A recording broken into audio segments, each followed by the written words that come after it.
नमस्कार, बहुत स्वागत है आपका और आप देख रहे हैं इंडिया वॉइस। मैं हूं आपके साथ आनंद विजय सिंह। मुद्दे की बात में आज हम बात करने जा रहे हैं भोजशाला की, जहां पर एक फैसला आया कोर्ट का और भोजशाला मंदिर ही है। ये मध्य प्रदेश हाई कोर्ट का फैसला आया है और इसी पर हम चर्चा आज करने जा रहे हैं। फैसला आया है मध्य प्रदेश के धार में भोजशाला का जो संरक्षित धरोहर था वो वास्तविक रूप से वाग्देवी सरस्वती का ही मंदिर है, कमाल मौला मस्जिद नहीं है।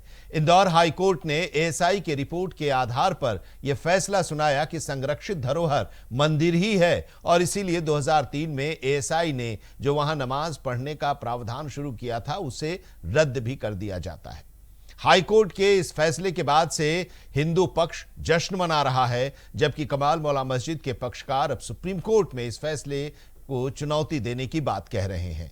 सुप्रीम कोर्ट में यह मामला जब जाएगा और वहां सुनवाई होगी और उस पर क्या फैसला होगा, इस पर सबकी नजरें तो टिकी ही रहेंगी। लेकिन हम आपको यह भी बता दें कि इससे पहले भी मुस्लिम पक्ष एएसआई के सर्वे को रोकने की मांग को लेकर सुप्रीम कोर्ट जा चुके हैं, लेकिन वहां से उन्हें निराशा ही हाथ लगी थी।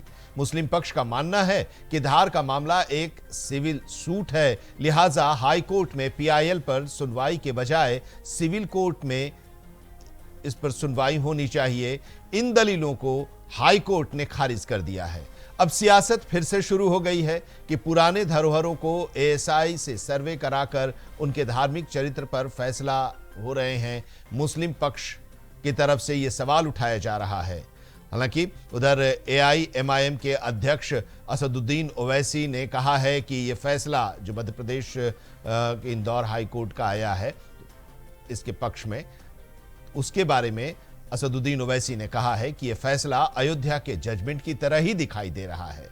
तो ऐसे में कई सवाल उठ रहे हैं और उन्हीं सवालों को लेकर आज हम चर्चा करेंगे अपने पैनलिस्ट के साथ कि इस फैसले की क्या कानूनी बारीकियां हैं और सियासत किस तरह की होगी अब इस फैसले के आने के बाद। तो मुद्दे की बात में हम चर्चा इसी पर करेंगे, लेकिन पहले सुन लेते हैं क्या दलील दिए जा रहे हैं पक्ष और विपक्ष की तरफ से और इसके साथ ही एडवोकेट का क्या कहना है। विष्णु जैन इस केस को लड़ रहे थे और उनका क्या कहना है ये जो फैसला आया है उसको लेकर। के बाद बहुत ही ऐतिहासिक फैसला इस देश की जुडिशरी ने दिया है और जिसमें मां सरस्वती, मां वाग्देवी का मंदिर जो धार भोजशाला में स्थित है उसका एक मामला यहाँ पे आया था। 2022 में इसकी रिट याचिका इंदौर हाई कोर्ट में दाखिल की गई थी और ये मांग की गई थी कि भोजशाला का पूरा परिसर एक हिंदू मंदिर का परिसर है। यहाँ माँ वाग्देवी की प्रतिमा स्थापित रही है, माँ सरस्वती की प्रतिमा स्थापित रही है। ये स्कूल ऑफ संस्कृत लर्निंग रहा है, इसलिए यहाँ पे हमें एक्सक्लूसिव राइट ऑफ वर्शिप दिया जाए। और यहाँ पे जिस ढंग से हर फ्राइडे को गलत ढंग से नमाज होती है ये इलीगल है, एएसआई एक्ट का उल्लंघन है, इसलिए यहाँ पे नमाज को रोका जाए और हमें पूजा पाठ का पूरा संपूर्ण अधिकार दिया जाए। इस रिट याचिका को आज 4 साल की लीगल लड़ाई के बाद एएसआई के 2100 पन्ने के सर्वे रिपोर्ट के बाद जो 98 डेज चला एएसआई के यहाँ पे सर्वे, आज इंदौर हाईकोर्ट ने बहुत ही ऐतिहासिक फैसला दिया है। ऑनरेबल इंदौर हाईकोर्ट ने इस पूरे परिसर का जो स्वरूप है, चरित्र है, वो भोजशाला का एक स्कूल ऑफ संस्कृत लर्निंग, एक हिंदू मंदिर का चरित्र माना है। साथ ही साथ ऑनरेबल इंदौर हाईकोर्ट ने इस मामले में जो ब्रिटिश म्यूजियम में आज भी मां सरस्वती की प्रतिमा रखी हुई है उसको वापस लाने के लिए हमने जो सरकार को बहुत सारे प्रत्यावेदन दिए हैं उसमें सरकार को कहा है कि वो उस पर विचार करें कि उसको कैसे वापस लाया जा सकता है। यहाँ पे जो मुस्लिम पक्ष हमेशा हर फ्राइडे को नमाज अदा करता है, कोर्ट ने उस आदेश को कंप्लीटली रिजेक्ट कर दिया है, खारिज कर दिया है। आज भोजशाला हिंदुओं के पक्ष में मध्य प्रदेश इंदौर के जो है उच्च न्यायालय के द्वारा जो फैसला दिया गया अत्यंत सराहनीय है। मैं दिल से आभार व्यक्त करूंगा जिन्होंने हिंदू जन भावनाओं के जो है अनुरूप फैसला देने का काम किया। सत्यमेव जयते, वहां जब खुदाई हुआ एएसआई सर्वे के दौरान भगवान काल भैरव जटाधारी का मूर्ति का अवशेष मिला, वहां का अधिष्ठात्री सरस्वती की मूर्ति का अवशेष मिला, जो है भैरव का मूर्ति का अवशेष मिला। वहां के स्तंभों में घंटियों का चिन्ह है, चक्र का चिन्ह है, शंख का चिन्ह है। मैं पूछना चाहता हूँ कौन से ऐसे इस्लामिक जो है धर्म स्थान है जहाँ पे इस प्रकार के चिन्ह पाए जाते हैं। इस तरह के जो है मनसा रखने वाले कभी भी सफल नहीं होंगे। धर्म जो है वह रक्षा करता है। धर्म एव हतो हंति धर्मो रक्षित रक्षति रक्षिता, जो धर्म पथ पे चलेगा धर्म उसकी रक्षा करेगा। आज यह फैसला सुन करके मन जो है प्रफुल्लित है, आनंदित है। संपूर्ण हिंदू जनमानस के लिए आज गौरव का दिन है, आज ऐतिहासिक दिन है। इसलिए मैं पुनः जो है हाई कोर्ट के इस फैसले का सराहना करता हूँ, साधुवाद देता हूँ। अत्यंत सराहनीय और महत्वपूर्ण फैसला है। शाला के सिलसिले में जो हाई कोर्ट का फैसला आया है, इससे यकीनी तौर पर मुसलमानों में मायूसी पैदा हुई है और अफसोस भी हुआ है।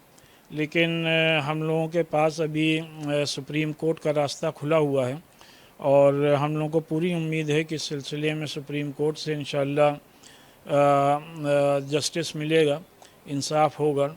और सभी लोग जानते हैं कि वहाँ पे एक अरसे तक नमाज अदा की गई है, तो लिहाजा बेहतर यही था कि जो भी तारीख़ी हक़ाइक़ हैं उनकी बुनियाद पर फ़ैसला होता। बहरहाल हाई कोर्ट के तमाम फ़ैसलों की सभी लोग उसकी इज़्ज़त और एहतराम करते हैं, लेकिन हम लोगों के पास ये क़ानूनी और कॉन्स्टिट्यूशनल हक़ और रास्ता खुला हुआ है कि इस फ़ैसले के ख़िलाफ़ सुप्रीम कोर्ट में अपील की जाए।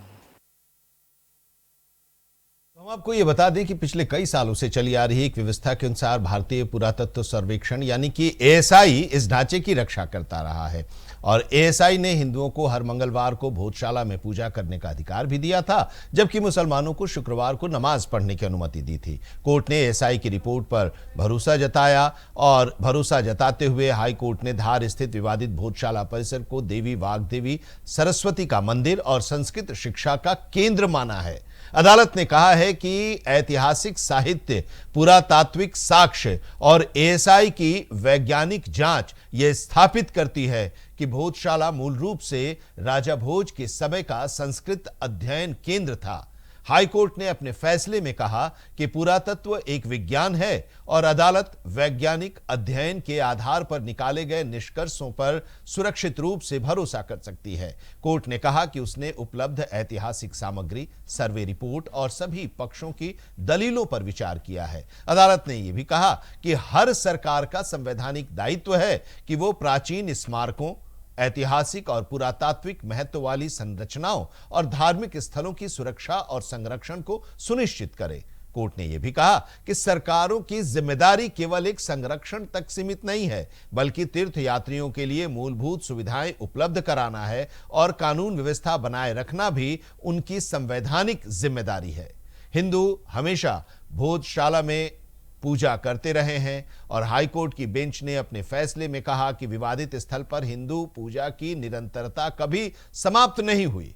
अदालत ने माना कि ऐतिहासिक दस्तावेजों और साहित्य से यह स्थापित होता है कि विवादित क्षेत्र का मूल चरित्र भोजशाला के रूप में था, जो परमार वंश के राजा भोज से जुड़ा संस्कृत शिक्षा केंद्र था। कोर्ट ने कहा कि विवादित भोजशाला कमाल मौला मस्जिद परिसर एक संरक्षित स्मारक है, जिसे 18 मार्च 1904 से संरक्षित स्मारक का दर्जा प्राप्त है। अदालत ने यह भी स्पष्ट रूप से कहा कि इस क्षेत्र का धार्मिक चरित्र भोजशाला और देवी वाग्देवी सरस्वती मंदिर के रूप में स्थापित होता है और साथ ही हाई कोर्ट ने 2003 में एएसआई का जो आदेश था उसको रद्द कर दिया है, जिसमें हिंदू पक्ष के पूजा अधिकारों पर प्रतिबंध लगाए गए थे और मुस्लिम समुदाय को नमाज की अनुमति दी गई थी। कोर्ट ने कहा कि 2003 का आदेश हिंदू पक्ष के अधिकारों को सीमित करता था, इसलिए उसे निरस्त किया जाता है और साथ ही अदालत ने केंद्र सरकार और एएसआई को भोजशाला परिसर के प्रबंधन और व्यवस्था को लेकर निर्णय लेने का भी निर्देश दिया है। कहा है कि पूरे परिसर का प्रशासन और प्रबंधन एएसआई ही जारी रखेगा। तो आज हम इसी को लेकर चर्चा करने जा रहे हैं और अदालत ने मुस्लिम पक्ष के लिए ये टिप्पणी कि फैसले में अदालत ने मुस्लिम पक्ष के लिए भी टिप्पणी की कि हाई कोर्ट ने कहा कि मुस्लिम समुदाय चाहे तो धार जिले में नमाज जारी रखने के लिए सरकार से अलग जमीन की मांग कर सकता है। अब मुस्लिम पक्ष इस पर क्या फैसला लेता है ये वो लोग बताएंगे, लेकिन ये भी जानने सुनने को मिल रहा है कि वो लोग अब सुप्रीम कोर्ट में जाने का मन बना लिए हैं और इस फैसले को चुनौती सुप्रीम कोर्ट में देंगे। अब इसकी बारीकियां क्या है और सियासत इस पर किस तरह का होगा, इसी पर आज हम चर्चा करने जा रहे हैं। हमारे साथ खास पैनल भी है। भारतीय जनता पार्टी के वरिष्ठ नेता तापस पाल जी हमारे साथ इस चर्चा में जुड़ रहे हैं। बहुत स्वागत है तापस साहब आपका। संजीत कुमार जी कांग्रेस के वरिष्ठ नेता हमारे साथ इस चर्चा में जुड़ रहे हैं। बहुत स्वागत है संजीत जी। और बद्र आलम मुतवाली जी मुस्लिम स्कॉलर हैं, हमारे साथ इस चर्चा में जुड़े हैं। बद्र साहब बहुत स्वागत है आपका और इसी से आप ही से हम इस चर्चा की शुरुआत करना चाहेंगे। क्या इस फैसले जो इंदौर हाई कोर्ट का जो फैसला आया है, इसको लेकर आपकी क्या अपनी राय है? देखिए, कानून का तो हमेशा मुसलमानों ने पालन किया है, कानून के फैसले का, चाहे वो बाबरी मस्जिद का आस्था के आधारित फैसला हो या ये फैसला आया हो। एसआई ने अपना जजमेंट दिया था दोनों पक्षों के इसमें कि मुसलमान शुक्रवार के दिन अपनी नमाज पढ़ेंगे और धार्मिक जो भी वो करेंगे, हिंदू अपनी पूजा की जाए जैसे मंगलवार के दिन। अब ये हाई कोर्ट का फैसला आया है तो इसमें संविधान ने ही तालक दिया है कि भाई अगर कहीं थोड़ी बहुत कहीं चूक कोर्ट से हुई है किसी मामले में, उसके लिए आगे बड़ी अदालत है, सुप्रीम कोर्ट है, तो मुस्लिम पक्ष सुप्रीम कोर्ट जाएगा। तो जो एएसआई का सर्वे है उस सर्वे पर भी आप लोगों को कुछ ऐतराज है? नहीं, एएसआई ने पहले तो हमारे पक्ष में भी हमें नमाज पढ़ने की इजाजत दी, हमारे धार्मिक प्रक्रियाओं की इजाजत दी। एएसआई ने हमें पहले हमारे पक्ष में तो जजमेंट दिया था। अब एएसआई का कौन सा ऐसे और कौन सी खुदाई हो गई, कौन सी वो जांच हो गई, तो ये तो सुप्रीम कोर्ट के जनता से पता चलेगा। सुप्रीम कोर्ट जाएंगे हम, सुप्रीम कोर्ट सवाल जवाब करेगा कि भाई पहले ये जजमेंट था, अब एएसआई ने ये जो दिया है, अब ये एएसआई ये कहता है। तो ये तमाम तरह की ये संवैधानिक प्रक्रिया है। लेकिन मुझे एक शिकायत है मीडिया से जी। वो शिकायत है जिस देश में जो क्राइसिस अब चल रहा है इस वक्त, हमारे प्रधानमंत्री मन से कह रहे हैं कि सोना मत खरीदो, विदेश यात्रा पे मत जाओ और तेल कम खर्च करो। मीडिया को सरकार से सवाल इस मुद्दे पे करने चाहिए, ना कि ये बेफालतू की मस्जिद मंदिर की जबरदस्ती की डिबेट करनी चाहिए। तो ये तो कानूनी प्रक्रिया है, कानून अपना निपटा लेगा प्रक्रिया को। इस बेफालतू की डिबेट से देश को क्या मिलेगा? देश को अगर ये मीडिया सरकार से सवाल पूछे कि 28 फरवरी को जब ईरान युद्ध हुआ तो ये अपनी चुनाव में व्यक्त से इन्हें ये पता तो नहीं थी कि देश में इतना बड़ा क्राइसिस आ सकता है तेल का। हमारा रुपया दिन नीले स्तर पे गिर रहा है $95 के मुकाबले, और कितना गिरेगा और कितनी बड़ी क्राइसिस देश में आएगी। तो ये तो ही पता नहीं, क्योंकि अभी तो पता नहीं युद्ध कितना भयंकर हो, किसी को पता नहीं। ये शांति तो होने नहीं, उस पर भी हम लोगों ने, हाँ उस पर भी आप जो कह रहे हैं उस पर ही हम लोगों ने चर्चा की कि जो स्थितियां हैं, जो महंगाई को लेकर है, जो सरकार ने पेट्रोल डीजल और सीएनजी पर जो बढ़ोतरी की है कीमतों में, उस पर भी लगातार आम लोगों से भी चर्चाएं हो रही हैं। उनके भी रिएक्शंस को हम दिखा रहे हैं। सरकार के भी जो अपने बयान दिए जा रहे हैं सरकार की तरफ से, विपक्ष की तरफ से जो सवाल उठाए जा रहे हैं उस पर भी हम कर रहे हैं चर्चा। लेकिन अब एक फैसला आया है और इस फैसले पर इसलिए भी चर्चा क्योंकि एआईएमआईएम के अध्यक्ष हैं ओवैसी साहब, और ओवैसी साहब ने इस फैसले को लेकर उन्होंने कहा, जिसको लेकर अब चर्चा भी शुरू हो गई है कि बाबरी मस्जिद की तरह ही ये फैसला आया है और सवाल उन्होंने उठा दिया है। तो इस पर हर पक्ष की राय भी लेनी जरूरी है। क्यों? ठीक है, अभी ये आखिरी फैसला नहीं आया है, अभी ये सुप्रीम कोर्ट भी जा सकता है, तो उसी पर इस पर राय, क्योंकि अब अगर एएसआई ने कहा है, सही कहा है, तो आप उसको मानते हैं। क्या ये माना जाए कि जो मांग हो रही थी, अब इसके बाद फिर हम तापस साहब से और फिर संजीत जी के पास भी जाएंगे, क्या ये माना जाए कि धार की जो भोजशाला में मंदिर है उसको ये कहा जा रहा था कि तोड़कर वहां पर कमाल मौला मस्जिद बनाया गया, एएसआई की रिपोर्ट के आधार पर वहां पर इंदौर हाई कोर्ट ने अपना फैसला सुनाया है, तो इस पर मुहर लगा दिया कि नहीं वहां पर मंदिर ही है? देखिए, सुप्रीम कोर्ट ने बाबरी मस्जिद का कितना बड़ा जब जजमेंट दिया था, और जजमेंट में साफ कहा था कि मस्जिद मंदिर तोड़ के नहीं बनाई गई। लेकिन चूंकि ये करोड़ों लोगों की आस्था का सवाल है, इसलिए ये फैसला दिया जाता है। यही फैसला था या मैं गलत बोल रहा हूँ? फैसला ड्रॉप हो गई, कॉल ड्रॉप हो गई जी। यही फैसला था। हाँ, तो ये कानूनी प्रक्रिया, कानून अपना फैसला करेगा। मुसलमान ने हमेशा कानून के फैसलों का सम्मान किया है, चाहे हाई कोर्ट का हो, या सुप्रीम कोर्ट का। लेकिन क्योंकि संविधान ने एक रास्ता दिया है मुसलमान के लिए कि भाई कहीं अगर निचली अदालत से कोई चूक हुई है तो उसके लिए बड़ी अदालत है, सुप्रीम कोर्ट है, सुप्रीम कोर्ट जाएंगे। लेकिन हाँ, ये डिबेट जो है ना, ये मंदिर मस्जिद हिंदू मुसलमान, इससे बड़ी कॉस्ट होता है, बिल्कुल बहुत तकलीफ होती है कि यार देश में इसकी क्राइसिस जो है, पेपर लीक हो गया, 22 लाख बच्चों का भविष्य दांव पे लग गया। तो ये मीडिया को सरकार से इन मुद्दों पर सवाल नहीं सर, मीडिया हर चीज पर सवाल उठाती है और सरकार सवाल पूछती है, लेकिन अब ये एक मामला है, तो इसीलिए आप जैसे लोगों के साथ भी इस पर भी चर्चा होनी चाहिए, क्योंकि अब ये सिर्फ बाबरी मस्जिद के बाद अब भूतशाला का ही मामला नहीं है ना। अगर इसी पर हो तो फिर वो लड़ाई नहीं लड़नी चाहिए जो काशी वहां पर बनारस में लड़ी जा रही है या फिर मथुरा में लड़ी जा रही है। तो लोगों से भी तो जुड़ा है, आस्था से भी जुड़ा है, तो सवाल आपकी भी आस्था से जुड़ा है और दूसरे पक्ष की भी आस्था से भी जुड़ा है। अच्छा, आस्था का दे दिया, ये जजमेंट हो गया। वर्षे पे 1995 में क्या था कि भाई एक विवाद छोड़ दिया था, बाकी कोई जिसकी जैसी जैसा स्थिति है वैसी रहेगी, उसका पालन नहीं हुआ। तो ये हम अपना दर्द लेकर अदालत में जाएंगे नहीं जाएंगे?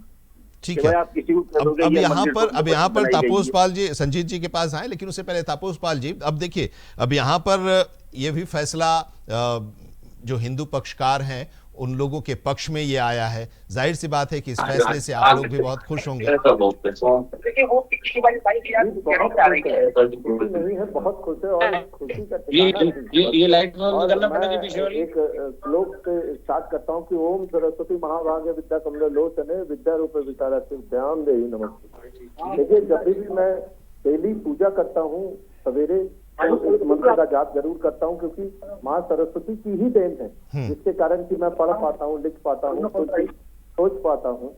और जो ये हमारे आर्ट हैं, हमारे इंस्ट्रूमेंट्स हैं, इन सब के जो प्रतीक हैं वो हमारे माँ सरस्वती हैं, वाग देवी।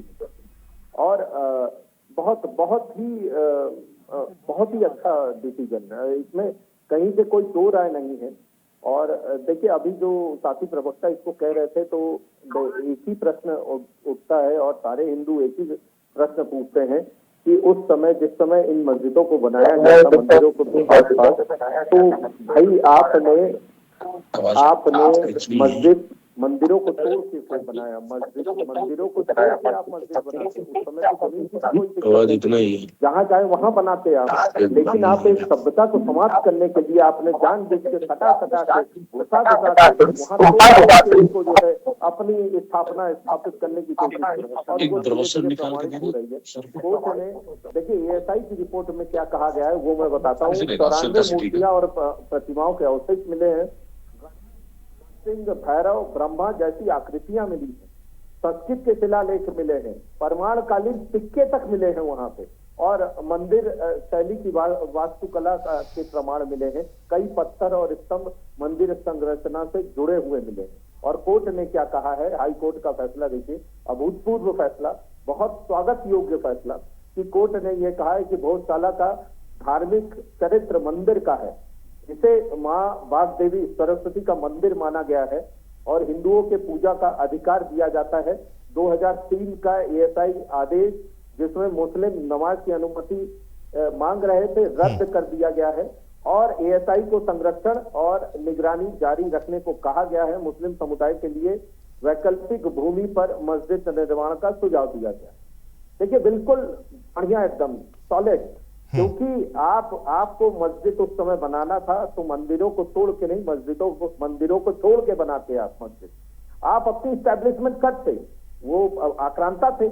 और जो मुगल आए वो मोहम्मद गौरी से लेके, अगर इसका इतिहास देखिए तो 1034 में राजा भोज ने भोजशाला की स्थापना की। 1305 में खिलजी का आक्रमण हुआ, 1401 में मस्जिद का निर्माण का दावा किया गया, 1514 में संरचना में बदलाव किया गया। 1875 में जब ब्रिटिश आए वहां खुदाई किए तो सरस्वती की प्रतिमा मिली जो कि वो लंदन लेके गए। और 2003 में ASI ने साझा उपयोग व्यवस्था बनाई और उसके बाद 24 में ASI वैज्ञानिक सर्वे स्टार्ट हुआ और 2026 में हाई कोर्ट ने मंदिर घोषित कर दिया उसको। तो देखिए कितनी लंबी लड़ाई चली, 1305 से खिलजी के आक्रमण से ये चली। ठीक है, तो देखिए ये तो सनातन धर्म है, इसको मिटाने के लिए 1305 से लोग लगे हुए हैं, आज तक नहीं मिटा है। अनादि काल से ये चलने वाला धर्म और व्यवस्था, इसको मिटाने के लिए कई लोग आए, लेकिन वो खत्म हो गए। सनातन धर्म अभी भी जीवित है और चरित्रार्थ की तरह सामने आगे की तरफ बढ़ता चला जाए। ठीक है, लेकिन अब इस पर सियासत भी तो संजीत जी होगी ही ना। अब डिस्प्यूटेड साइट्स बाकी जो हैं उन पर भी इसका असर पड़ेगा। आप तो एक एडवोकेट भी हैं, उस लिहाज से भी इसको जरा समझाइए संजीत जी।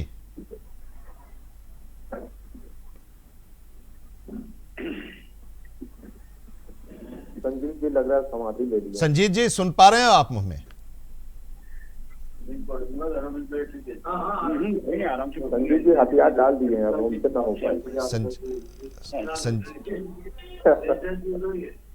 चलिए, संजीत जी से अभी हमारा संपर्क नहीं हो पा रहा है। और इस बीच हमारे साथ आचार्य अशोकानंद जी महाराज भी जुड़ गए हैं, हिंदू धर्म गुरु। बहुत स्वागत है आचार्य जी आपका। अब एक सवाल तो ये उठ रहा है कि सर्वे के बहाने संरक्षित धरोहरों के धार्मिक चरित्र आप लोग बदल रहे हैं।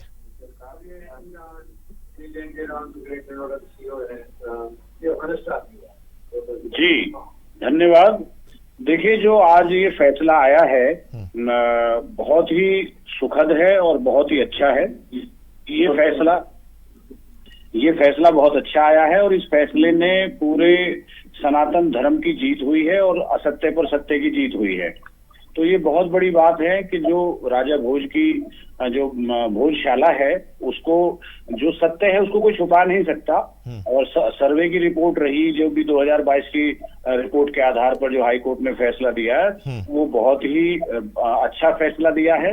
और जो आताताई दुखी करते हैं, मंदिरों पर कब्जा करते हैं इस प्रकार से, और ये मथुरा के लिए भी एक अच्छा संदेश रहेगा कि आने वाले समय मथुरा भी सनातन धर्म के प्रति मतलब अपना वर्चस्व दिखाएगी और जो कब्जा हो रहा है वो भी वहां से समाप्त हो जाएगा।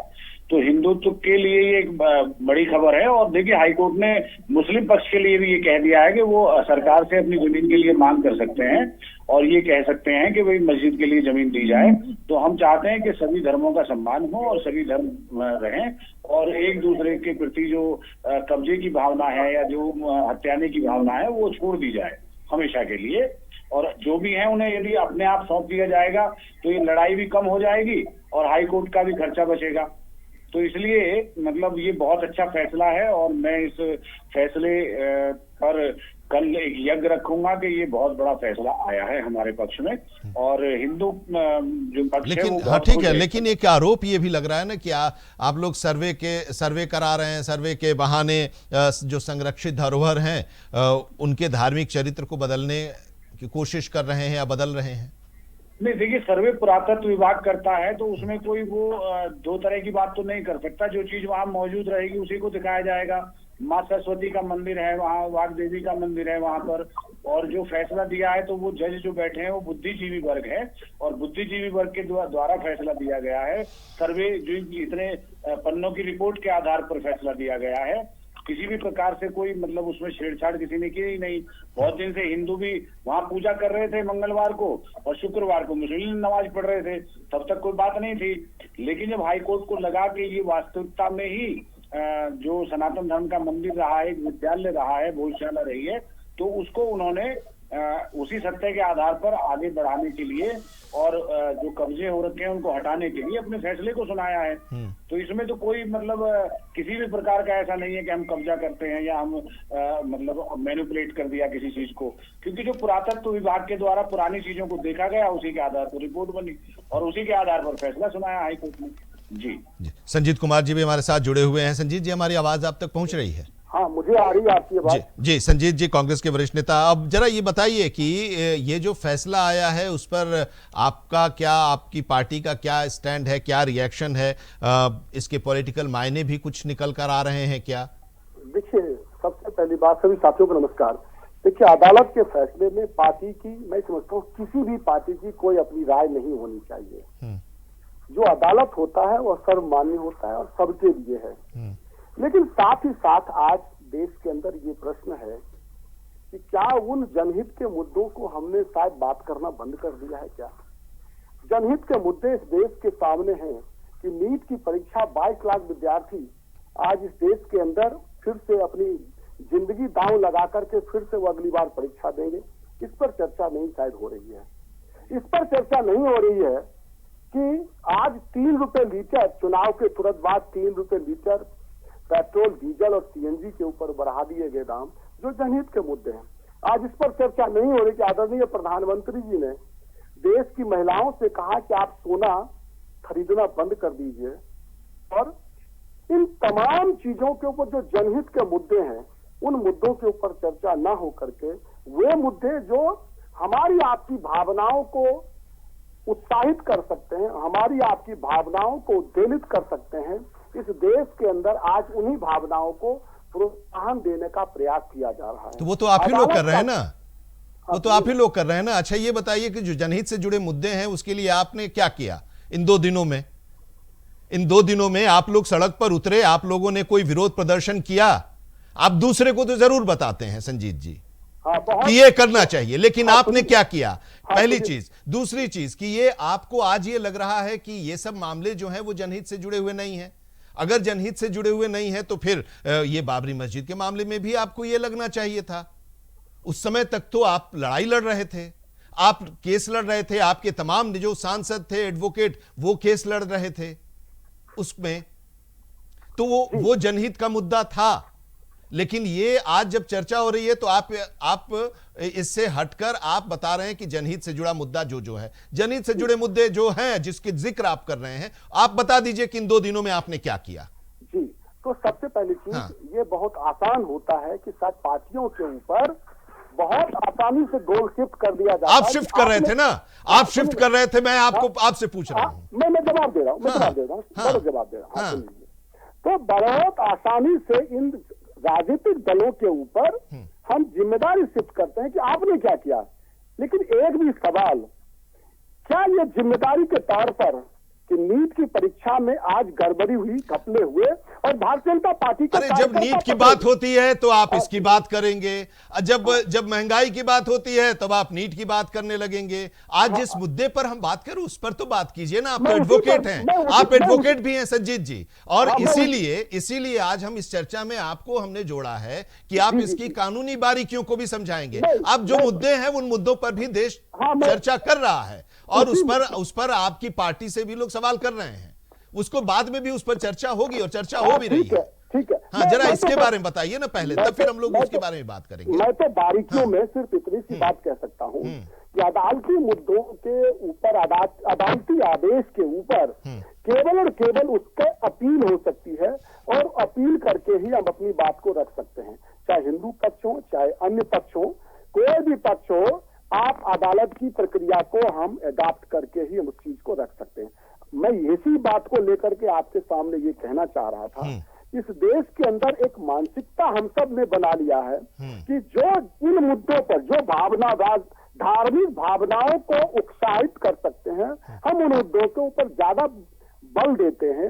मेरा कहना आपसे यही है कि इस देश के अंदर समसामयिक मुद्दे बहुत ज्यादा हैं।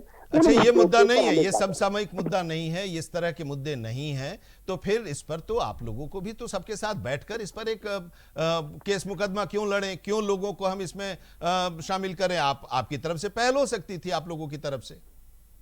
इतने समय से ये मुद्दा चला आ रहा है कोर्ट में, क्यों नहीं इतने दिन तक ये हल हो पा रहा था? चाहे जिसके भी पक्ष में जाए पूरा, क्यों नहीं हो पा रहा था अभी भी? वही सवाल, ये आपसे क्या नहीं पूछा जाना चाहिए? सबसे ज्यादा आप लोगों की सरकार रही है सबसे ज्यादा समय तक, और उस समय से ही ये सब कुछ के पहले से ही चला आ रहा है। मैं वही चीज कह रहा हूं कि ये मुद्दे सरकार, यह मुद्दा कंप्लीटली यह न्यायिक मुद्दा है, और इस मुद्दे पर माननीय अदालत ने अपना मत दिया है। तो आप इस फैसले का स्वागत करते हैं ना, ये बताइए एक कांग्रेस के प्रवक्ता के तौर पर। नहीं, मैं कांग्रेस पार्टी के, आप यहां पर कांग्रेस पार्टी को रिप्रेजेंट कर रहे हैं ना सर, तो कांग्रेस पार्टी इस फैसले का, आप जो ये सारी बातें जो बता रहे हैं, तो कांग्रेस पार्टी अदालत के इस फैसले का स्वागत करती है। देखिए, कांग्रेस पार्टी हो चाहे कोई और अन्य दल हो, सभी दल नेचुरली इस मुद्दे का पालन करने के अलावा उनके पास ऑप्शन नहीं है। एक दल होने के नाते, एक दल के कार्यकर्ता होने के नाते मेरा ये कहना है कि इन मुद्दों को हम अगर राजनीतिक बहस के अंदर लाते हैं तो निश्चित रूप से देश के अंदर, समाज के अंदर निश्चित रूप से यह धार्मिक भावनाओं को उत्साहित करने वाला है। मैं समझता हूँ इन चीजों को हम ज्यादा चर्चा न करके इसे न्यायिक क्षेत्र में ही रहने दें तो ज्यादा बेहतर है। ठीक है, न्यायिक क्षेत्र में जरा आप ये बताइए कि अब इसी पर बता दीजिए कि संभल के मामले में कोर्ट ने कहा था कि किसी तरह का सर्वे नहीं हो सकता। कोर्ट ने सर्वे का आदेश दिया, माने ये उस समय ये कहा गया था कि कोर्ट सर्वे का आदेश नहीं दे सकता, लेकिन रिट पिटीशन के आधार पर यह सर्वे कराया गया।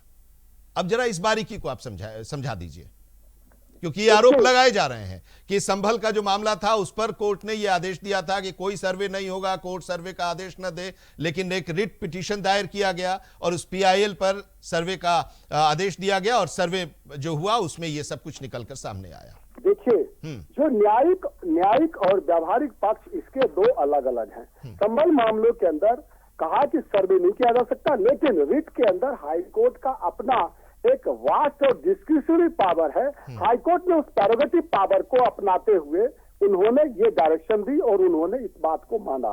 लेकिन मेरा ये कहना है कि आज जो जुडिशियल डिसीजन आ रहे हैं, कई बार हम आप देखे हैं, हम इसके स्वतंत्र रूप से अगर हम परीक्षण करें तो कई बार ये देखा गया है कि वह कई निर्णय, यहां तक कि सुप्रीम कोर्ट के रिटायर्ड जजेस ने कहा है कि कई निर्णय को आप व्यक्तिगत रूप से, चाहे जजेस भी तो आदमी बैठे हुए, वे भी अपने विवेक और उसके ऊपर वो काम नहीं कर पाते हैं, और यहां तक कि सुप्रीम कोर्ट के जजेस ने ही भी अपने निर्णयों को पलटा है। मेरा कहना है कि कोई भी निर्णय वह अपीलीय है, अपील किया जा सकता है, और मैं समझता हूं जो वर्तमान मध्य प्रदेश हाईकोर्ट का जो निर्णय है वह अपने आप में निश्चित रूप से, चाहे कोई भी दल हो, जब तक अनलेस एंड अनटिल कि वह उच्च अदालत में वह उसे अपील में हम चुनौती ना दे, तब तक वो मान्य है। और कोई भी दल हो, चाहे कांग्रेस पार्टी हो, भारतीय जनता पार्टी हो, सबको मान्य होना पड़ेगा। ठीक है, वो तो मान्य हो रहा है। तापस जी, क्या ये कह रहे हैं आप समझ पाए? हेलो जी, तापस, आवाज आ रही है? हाँ, आ रही है, आवाज आ रही है। जी, एक बार दोहरा दीजिए, क्या कह रहे थे? मैंने कहा कि संजीत जी ने जो बातें कही वो आप समझ पाए? जी, बिल्कुल से नहीं समझ पाए, क्योंकि ये अपने स्थिति को स्पष्ट नहीं कर पाई। ये कह रहे थे कि मान्य है, लेकिन ये है, फिर मान्य है, लेकिन किंतु परंतु सब उसमें लगा हुआ है। एक चीज और मैं बता दूं, इनके सिद्धारमैया गवर्नमेंट ने आज कल का जो उनका जजमेंट है उनको वो देखिए। सिद्धारमैया गवर्नमेंट ने जो 2022 में ये कहा गया था कि स्कूल कॉलेजेस में केवल ड्रेस पहना जाएगा, उसको इन्होंने वापस ले लिया और नया कानून इन्होंने बना दिया वहां के लिए कि हिजाब अलाउड है, लेकिन भगवा शॉल इज नॉट अलाउड।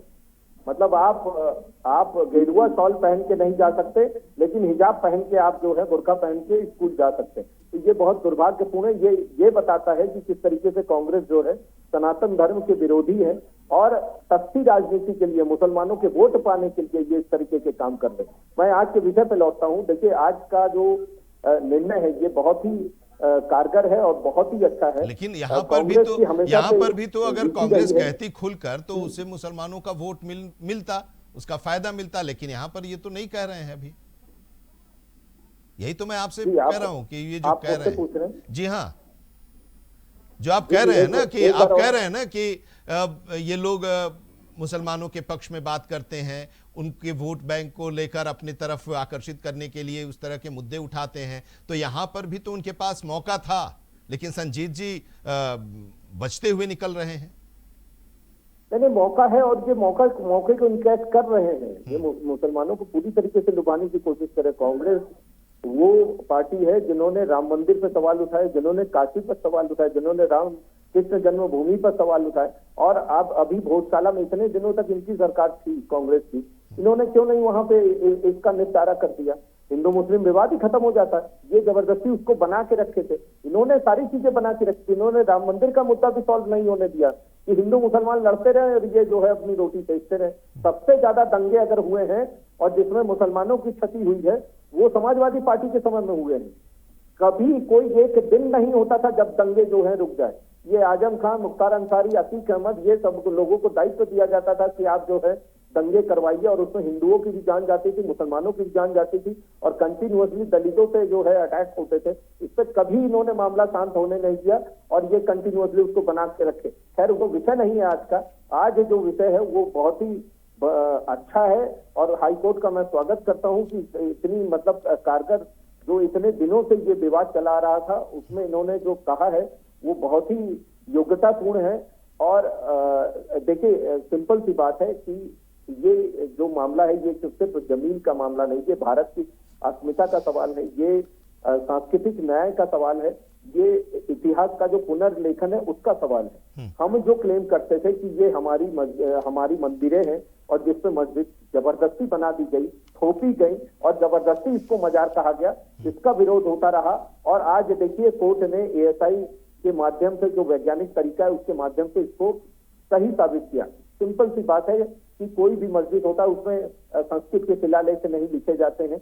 अगर ये मंदिर नहीं था तो संस्कृत के शिलालेख कैसे मिले? अगर ये मस्जिद थी तो देवी देवताओं की मूर्तियां क्यों लगी हुई है वहां पे? ऐसा ही झूठ बोल रहा है, तो फिर आप जो है सच्चाई पेश करने के लिए आप अपने चीजों को दीजिए, नहीं है इनके पास। भाई कौन सी मस्जिद है जिसमें कि देवी देवताओं के पिलर्स बनाए जाते हैं, कि वहां पे इनके बाग देवी के जो है मूर्तियां बनाई जाती हैं? तो जिस क्षेत्र में, जिस जगह पे वेद गूंजते थे, संस्कृत की पढ़ाई की जाती थी, माँ सरस्वती की आराधना की जाती थी, उसको दूषित करने का काम किया इन आक्रांताओं ने, और आज ये लौट के आ रहा है। और ये बहुत ही सम्मानजनक है, हिंदुओं के लिए बहुत सम्मानजनक है, और आने वाले समय में जो रिस्टोरेशन है उसके लिए ये एक बहुत मील का पत्थर साबित हो। अब सर, ये एक सवाल अब ये आता है बद्रे साहब कि यहाँ पर तो ठीक है कि इस तरह के जो मामले हैं, आस्था का सवाल है, कोर्ट का फैसला आया, कोर्ट में सुनवाई हो रही है, कोर्ट ने जो समझा, जो साक्ष्य वहाँ पर प्रस्तुत किए गए, उस साक्ष्य के आधार पर कोर्ट ने अपना फैसला सुनाया, और जिनको अगर इस फैसले से जिनको ये फैसला स्वीकार्य नहीं है वो ऊपरी अदालत में वो जाएंगे और वहाँ पर अपील करेंगे, और फिर वहाँ पर सुनवाई होगी, फिर फैसला आएगा, उसके बाद जो निर्णय होगा।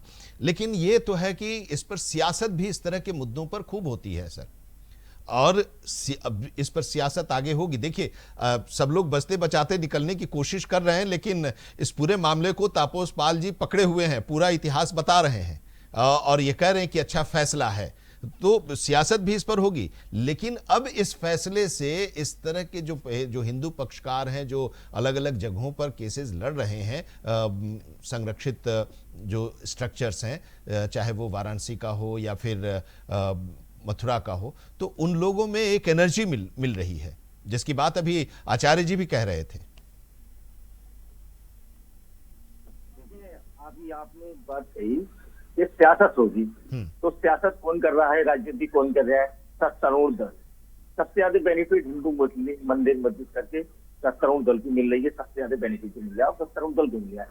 उन्होंने एक अपनी ऐसी जनता को चढ़ा दिए, बोले हमको कोई मतलब नहीं, न विकास से, न रोजगार से, न महंगाई से, बस एक धर्म की अफीम चटाते रहो, धार्मिक नारे लगवाते रहो, नौजवान बेरोजगार रहे, उन्हें कांवड़ के नाम पे भड़काते रहो, किसी नाम पे भड़काते रहो। ये सत्तारूढ़ जो दल जो है, ये सांप्रदायिक जो सौहार्द बिगाड़ रहा है, ये बहुत खतरनाक।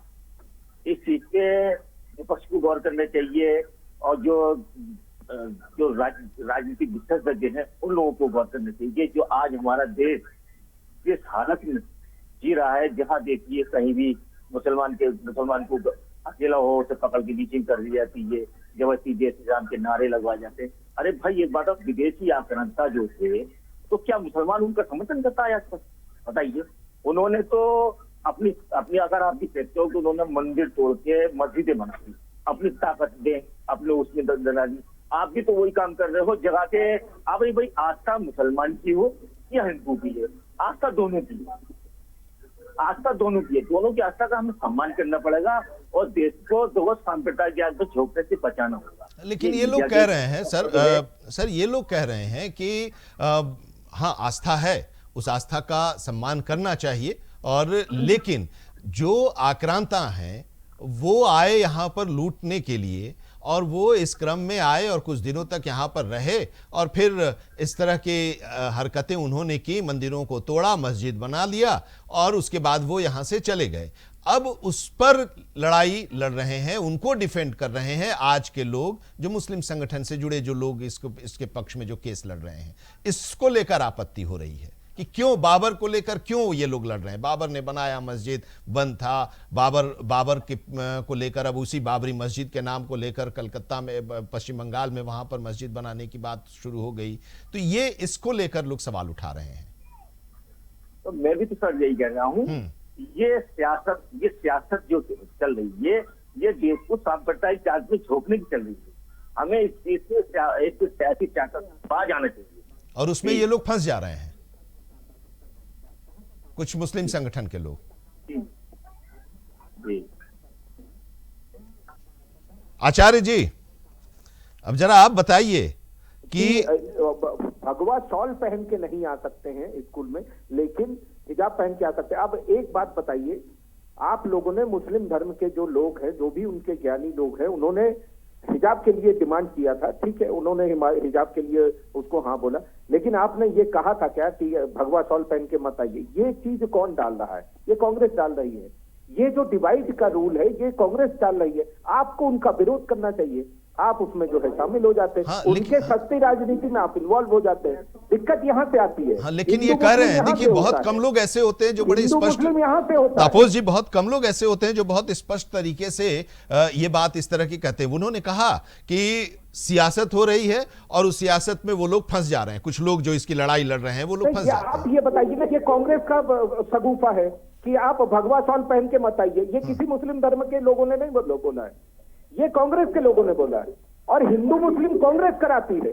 जिस तरीके से बदर साहब कुछ कह रही है, वो मुसलमानों को सस्ते, मतलब स्केपगोट जिसे कहते हैं, मतलब सस्ता, मतलब वो बना रही है, बकरी बना रही है। ये कांग्रेस से लोग, इन मुसलमान धर्म के लोगों को बचना चाहिए। अब ये संजीत जी, इसका जवाब आप दे दीजिए, फिर हम आचार्य जी के पास जाएं। देखिए, आपको मैं बताऊं, एक मिनट, सिर्फ एक मिनट। हाँ हाँ, ठीक है, बोलिए। देखिए, हमारे देश के संविधान ने सबको राइट, सबको अधिकार दिया है कि उसको अपनी मर्जी का खाना है, अपनी मर्जी का पहनना, अपनी मर्जी का रहना है। कोई किसी के ड्रेस कोड पे नहीं थोप सकता। अगर मेरे घर की औरत हिजाब पहनेगी तो आपको ये राइट नहीं है कि आप उसका हिजाब उतारो या हिजाब पूछो, आपको ये राइट नहीं है। और अगर कोई भगवा का घंटा बांधे, तिलक लगाए और वो कड़ा डाले, तो मुझे कोई आपत्ति नहीं है, मुझे कोई आपत्ति नहीं है। ठीक है। तो जैसे भाजपा, अरे भाई, जैसे भाजपा यहाँ पे एक सियासत चल रही है हिंदू मुसलमान की, ऐसे कांग्रेस कर्नाटक में कर रही होगी। तो ये तो दोनों आचार्य जी, ये है कि भारतवर्ष के अंदर आपने देखा होगा कि क्या किसी मंदिर में, किसी मस्जिद में किसी ने मंदिर बनाया या किसी मस्जिद पर आज तक किसी हिंदू ने कब्जा किया? नहीं किया। और दूसरी बात, जो ड्रेस कोड की बात है, तो ये लोग हरी ड्रेस पहनते हैं, हरा रंग पिटवाते हैं, उस बात पर भी कोई चर्चा नहीं की जाती कभी भी। लेकिन क्योंकि जो पुरातत्व विभाग के द्वारा तय की गई है, जो आज की चर्चा है, जो आज का मेन मुद्दा है, वो यह है क्या ये लोग उस फैसले से खुश हैं या नहीं, या जो पुरातत्व की बातें हैं उनको ये मानते हैं या नहीं, या ये इस बात का विरोध करते हैं। अब विरोध करेंगे तो कैसे करेंगे, क्योंकि कानूनी फैसला है। इन्होंने राम मंदिर का विरोध भी किया था। आज भी ये लोग ये कहते हैं कि राम मंदिर अब बन गया है, लेकिन जब हमारा शासन आएगा तो हम ये तोड़वा करके दोबारा बनवा देंगे। और ऐसे जिहाद, ये लव जिहाद, लैंड जिहाद, थूक जिहाद, मुल्क जिहाद, कितने जिहादों को करते हैं। हिंदुत्व तो ऐसा कोई काम नहीं करता, हिंदुत्व ने तो कोई ऐसा काम किया नहीं आज तक। लेकिन इन्हीं के लोग की संख्या ज्यादा क्यों है? क्योंकि मानसिकता में केवल और केवल ये दशा है कि हमें हिंदुत्व को ये काफिर कहते हैं, और इसी प्रकार से इनकी मानसिकता में दशा है कि किसी भी बात का कोई तारीफ नहीं करनी है। जबकि इनको हाईकोर्ट का फैसला करना चाहिए, फैसले का स्वागत करना चाहिए कि आज जो फैसला आया है वो बहुत अच्छा है, हमारे लिए जमीन दी जाए, हम अपनी मस्जिद बना लेंगे, और हिंदुओं का मंदिर जो है वो हिंदुओं को छोड़ दिया जाए। और हाईकोर्ट ने यही फैसला किया है। तो इनके जो जिहाद चलाने के काम है, जो फंडिंग विदेशों से इनको होती है, और जो मानसिकता में मदरसे में इनको पढ़ाया जाता है, इसी की बात में बोलते हैं। और ये जो विकास की बात होती है, विकास को ये लोग फ्रेंडली होने देते हैं।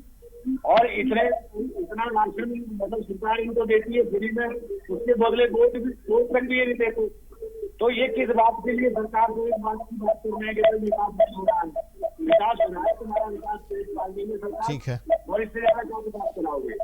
और दूसरी बात, जो हिंदुत्व के मंदिर है, जो सनातन धर्म है, वो भगवान की कृपा से हिंदुत्व के कब्जे में आने लगे। और मथुरा के लिए तो मथुरा के झोंक हाईकोर्ट ऐसी राम मंदिर की संभल में देख लीजिए कितने कब्जे इन्होंने कर रखे हैं। क्या कभी किसी ने सुना कि किसी मंदिर का कब्जा मस्जिद पे हो गया, लेकिन मस्जिद के कब्जे मंदिरों पे हो रहे हैं? ऐसा तो आप देखिए। और कितने ही ऐसे कब्जे अभी छुड़वा लिए गए हैं कानूनी रूप से, सर्वे हो चुका है, सब कुछ हो चुका है। ये ज्ञानवापी में शिवलिंग का स्वरूप भी बदल देते हैं। तो कितनी ऐसी कहानियां हैं जो गिनवाई नहीं जा सकती। लेकिन इस फैसले से बिल्कुल खुश नहीं होंगे। क्यों नहीं खुश होंगे? क्योंकि इन्हें हिंदुत्व से हमेशा ईर्ष्या रहती है, सनातन से ईर्ष्या रहती है। तो सनातन से ईर्ष्या रहेगी, लेकिन कानून अपना काम करेगा। लड़ाई लड़ने वाले भी लड़ाई लड़ते रहेंगे। और ऐसे आक्रांताओं से लड़ने के लिए हिंदुत्व में बहुत सारे योद्धा थे, हैं और हमेशा रहेंगे। ठीक है। संजीत जी, मेरी आवाज आ रही है आप तक? पूरी आ रही है। हाँ संजीत जी, जरा आप बताइए। अब ये तापस जी कह रहे हैं कि कांग्रेस इस तरह के मुद्दों को लेकर सियासत करती है, भड़काती है और उसमें वो लोग फंस जाते हैं।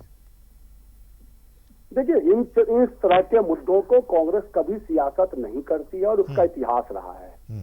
हमने हर समय जनहित के मुद्दों को लिया है और आज तक जितने भी देश के प्रधानमंत्री रहे, उनके एक प्रधानमंत्री का अगर उनका शासनकाल देखें तो वह पूरा शासनकाल अपने आप में आपके, मेरे और तापस पाल जी के जीवन में वह प्रभावित करता हो, वह एक प्रधानमंत्री का जीवन काल। लेकिन अगर आप आदरणीय मोदी जी का जीवन काल देखें तो पूरे 10 वर्षों में हमारे आपके जीवन पर प्रभाव करने वाला एक भी मुद्दा, मैं कह रहा हूं एक भी मुद्दा तापस पाल जी भौकाल टाइट करके वो पूरी ईमानदारी से बोलेंगे। लेकिन सच्चाई है कि हमारे आपके जीवन में एक भी ऐसा मुद्दा नहीं है जो हमारे आपके जीवन को प्रभावित करता हो। ये काम चलेगा। मैं आपसे स्पष्ट रूप से कहना चाहता हूं, इस देश को हमें हिंदू मुस्लिम के मुद्दों से कुछ भी मिलने वाला नहीं है। हम जब तक जनहित ये समझ में कब आई कांग्रेस की? नहीं, बहुत पहले से समझ में आई। ये समझ भारतीय जनता पार्टी को और वर्तमान भारतीय मैं इसलिए भी पूछ रहा हूं कि समझ में, क्योंकि अभी तक तो आप इसको लेकर लड़ाई लड़ रहे थे। कांग्रेस पार्टी ने कभी हिंदू मुस्लिम के मुद्दे को लेकर अभी तो हालिया में सोमनाथ मंदिर को लेकर भी चल रहा था कि तब के प्रधानमंत्री ने तब के गृह मंत्री को मना किया जाने के लिए। ये सब कुछ उस समय से भी निकल रहा है और वो डॉक्यूमेंट से निकल रहा है। भारतीय जनता पार्टी आरएसएस के अधकचरा दिमाग से उपजी हुई बातें आज देश के अंदर परोसी जा रही है। जिन लोगों ने अगर देश के अंदर हिंदू मुस्लिम ना हो तो ना भारतीय जनता पार्टी होगी और ना ही भारतीय जनता पार्टी की शासन व्यवस्था होगी। क्यों? क्योंकि इस देश के अंदर 7वीं पास मुख्यमंत्री तभी बन सकता है प्रदेश के अंदर जब वह हिंदू मुस्लिम की बात करेगा और भारत की मीडिया इन चीजों को दिखाएगी। नहीं तो आज स्थिति ये है कि बिहार प्रदेश के अंदर 7वीं फेल मुख्यमंत्री और 8 हत्याओं को अंजाम देने वाला व्यक्ति आज प्रदेश का मुख्यमंत्री है। देखिए, ये बात आप कह रहे हैं बिना आरोप सिद्ध हुए। इस तरह का आरोप आप लगा रहे हैं। आप तो एडवोकेट हैं, आप तो जानते हैं, आप तो मुल्जिम और मुजरिम का भी फर्क जानते होंगे। आप इस तरह की बात कर रहे हैं। मैं आरोप नहीं लगा रहा हूं। तब आप क्या कर रहे हैं कि हत्या करने वाला आप तो मतलब आपने तो दोषी सिद्ध कर दिया ना। मेरी बात सुन लीजिए। हाँ, मैं आरोप नहीं लगा रहा हूं। आप जिसके बारे में भी कह रहे हो, लेकिन आप जो कह रहे हैं कि अगर उसको कि वो दोषी है, इसका मतलब तो यही ना। मैंने कहा मुलजिम, दोषी नहीं, आपने कहा हत्या करने वाला। हत्या करने वही मैं कह रहा हूं कि आप तो कानून के जानकार हैं और आप यही सारी चीजें जो होती हैं जहां पर सियासत चली आती है। आपराधिक षड्यंत्र कोर्ट में आप मुल्जिम और मुजरिम समझाइएगा, यहां पर आप नहीं समझाएंगे। का मुख्यमंत्री है जो 7वीं पास भी नहीं है। अच्छा, तो ये बताइए, सुनिए, आजादी की लड़ाई जब लड़ी जा रही थी तो इसमें कितने लोग थे जिन लोगों ने पढ़ाई अपनी छोड़ दी थी और वो बड़े बड़े मंत्री रहे, मुख्यमंत्री रहे, उनके बारे में भी तो आपको पता होगा, तो आप उनको भी कहिएगा ऐसा। ऐसे तो राहुल गांधी भी दोहरी अब आप बताइए, अब आप बताइए, रह रहे हैं। ये चीजें इस पर तो नहीं होती ना। क्या है, राहुल गांधी कितना पढ़े हैं? राहुल गांधी दोहरी नागरिकता से भारत में रह रहे हैं। नहीं, राहुल गांधी, दोहरी सोनिया गांधी ने तो डिग्री पे, ऑक्सफोर्ड की डिग्री पे माफी मांगा था। सोनिया गांधी ने माफी मांगा था भाई, और लिख के दिया कि टाइपो मिस्टेक था। उसके बाद ये कहा गया कि भाई गिनीज बुक ऑफ रिकॉर्ड में लिखा दिया जाए कि इतना बड़ा टाइपो मिस्टेक। अब यही सारी चीजें हैं संजीत जी ना, कि आप दूसरी तरफ तो जाते हैं, लेकिन जहां जाते हैं वहां पर आप फंस जा रहे हैं। सोनिया गांधी ने जो दिया है, कहा है कि ऑक्सफोर्ड से ये डिग्री प्राप्त है, ऑक्सफोर्ड ने लिख के दिया कि ऐसी कोई छात्रा हमारे यहाँ नहीं थी, कभी नहीं थी। सोनिया माइंडो बोलने में आपकी जो है जीप लड़खड़ा जाती है। सोनिया गांधी का नाम आपने बदल दिया इसलिए क्योंकि आपका वोट बैंक ट्रांसफर ना हो। चलिए अब हम लोग भटक रहे हैं, फिर इस पर हम लोग आगे भी चर्चा करेंगे। कई सारे विषय निकले हैं आज, उन पर भी हम लोग आगे चर्चा करेंगे। फिलहाल बहुत शुक्रिया हमारे साथ जुड़ने के लिए। बदे साहब आपका शुक्रिया, तापुसदा आपका भी बहुत धन्यवाद, आचार्य अशोकानंद जी महाराज हमारे साथ जुड़े, बहुत धन्यवाद। संजीत जी आपका भी बहुत बहुत शुक्रिया। तो आज कि इस चर्चा में, मुद्दे की बात में आज इतना ही, लेकिन देश और दुनिया की खबरों के लिए जुड़े रहिए इंडिया वॉइस के साथ।